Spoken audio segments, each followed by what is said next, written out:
భారతి చెప్పే కథలకు స్వాగతమండి. ఫ్రెండ్స్, నేను మీకు బేతాళ కథలు వరుసగా చదివి వినిపిస్తున్నానండి. కథ పేరు వారధి. పూర్వం ఒక నదికి రెండు పక్కల రెండు రాజ్యాలు ఉండేవి.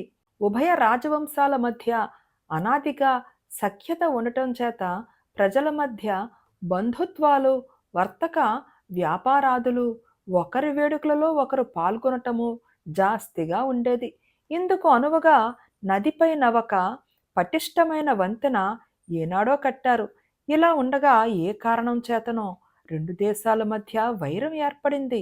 ఆ వైరం యుద్ధం దాకా పోలేదు కానీ రాజులిద్దరూ తమ మధ్య తెగతెంపులు చేసుకున్నట్టు గుర్తుగా నది మీద వారధిని రెండు పక్కల నుండి పడగొట్టారు.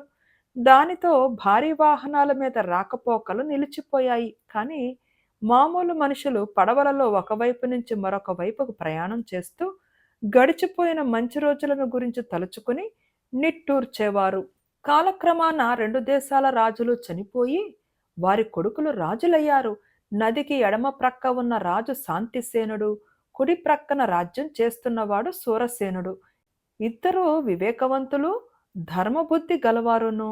అందుచేత రెండు దేశాల ప్రజలు సుఖంగానే ఉన్నారు. అయితే వారికి వంతెన లేకపోవటం పెద్ద వెలితిగా కనపడేది.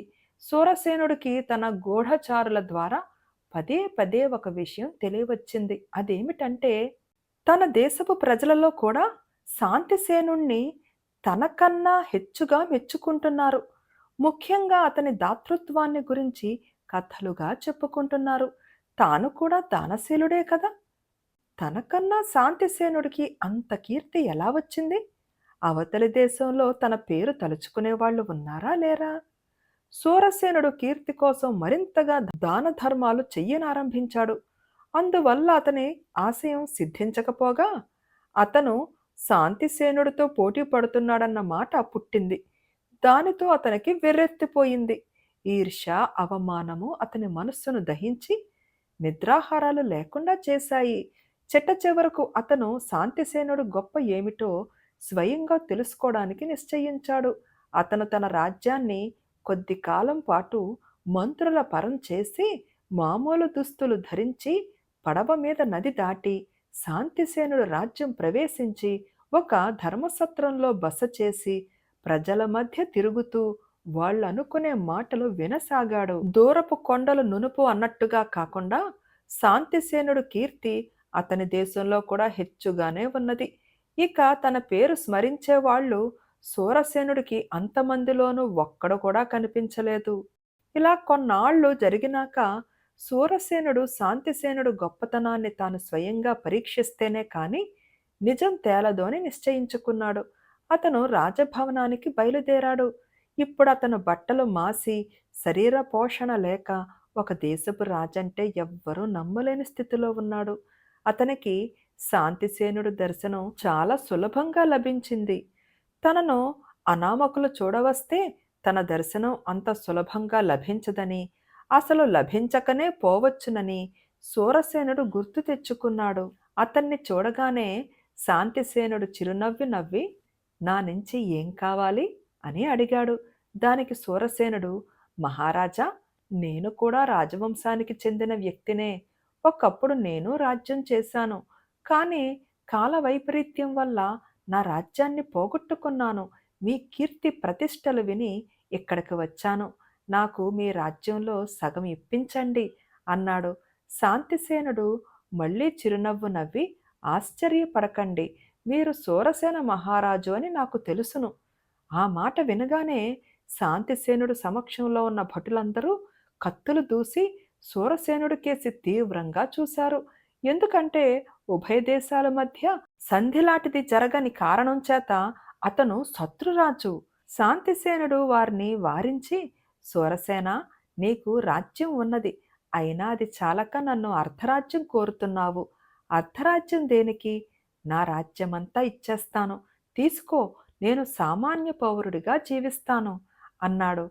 శాంతిసేనుడికి సూరసేనుడు వెంటనే క్షమాపణ చెప్పుకొని, నా అసలు కోరిక మనవి చేస్తాను. మన రాజ్యాల మధ్య వారధి మళ్ళీ నిర్మింతాం అన్నాడు. ఆ తర్వాత కొద్ది నెలల్లోనే ఆ రెండు దేశాల సరిహద్దుల్లో ఉన్న నది మీద తిరిగి వారధి నిర్మించబడింది. అందువల్ల ఉభయ దేశాల ప్రజలకు ప్రయాణాలు సుఖంగా సాగినాయి. వాళ్ళు తమ రాజుల మధ్య కొత్తగా ఏర్పడిన స్నేహానికి ఎంతగానో సంతోషించారు. బేతాళుడు ఈ కథ చెప్పి, రాజా, శాంతిసేనుడు ఎంత మహాదాత అయినా అర్ధరాజ్యం అడిగిన వాడికి రాజ్యమంతా ఇస్తాననటం ఏమిటి?